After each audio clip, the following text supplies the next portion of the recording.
Welcome back to CEO Money. I'm Michael Yorba. You're listening to Angel Mondragon, founder CEO of PlutusX. Angel, welcome to the show. Thanks for being here. Hey, Michael. Thanks for having me. Appreciate it. I'm glad you're here.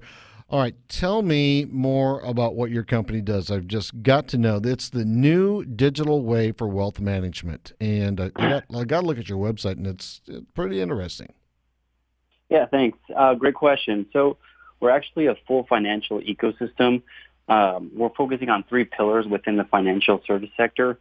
The first one is going to be wealth management, and that'll be our entry point. The second one is going to be a full-out crypto exchange dedicated more exclusively to crypto. And then lastly, we'll tie it all together with banking services such as checking, savings, being able to actualize crypto payments within the real world, and loans, etc., things that you would find at a full-service bank. Okay, wait. You blended a financial ecosystem that goes from fiat to crypto and back and forth? Did I get that right? That's the objective and the goal right now. One of the biggest hindrances that we're experiencing isn't the technology. It's the proof of concept's been there since Bitcoin was created in 2008. Right now, the major obstacle that we're facing is just the legalities. What are the legalities? That's where the hang-up's going to come.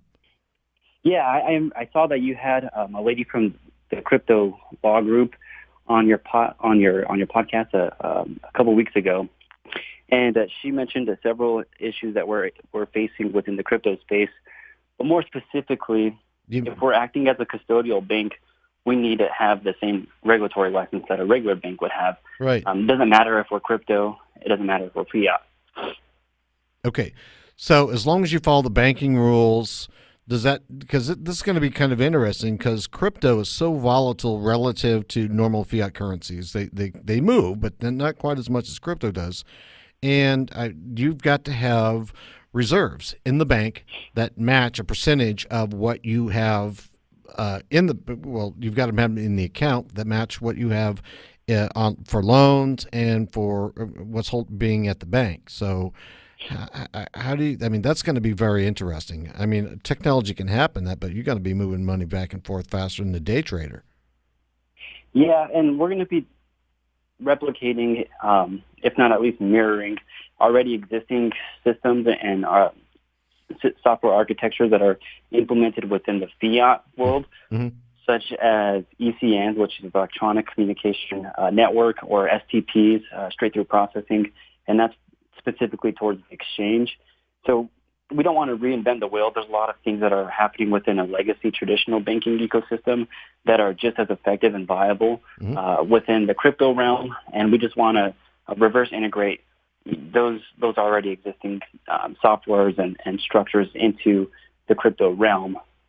Okay, so let me get this straight. So is this a combination between an exchange and a bank that you're creating? Because I know a company called Salt, and they do loans against cryptocurrencies, and they're just buried. They can't. Their emails they can't even get out. And is that what I'm getting here from you? I'm trying to connect all the dots with you on this because it's a little out there on the next plane. Let's step back on the three pillars. So we're starting as an entry point with wealth management. It's something that both me and my team have done for several years.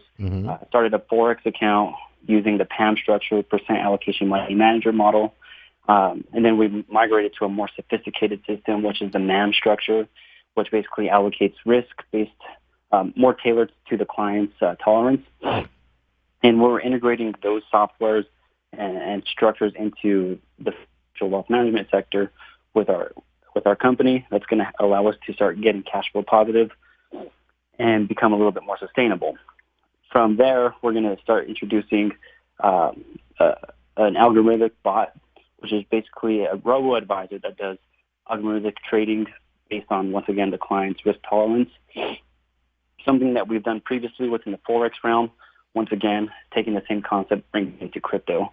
And what's great about these bots is the more volatility there is, the better performance that these bots actually perform. From there, we're going to be migrating and adding on the exchange portion.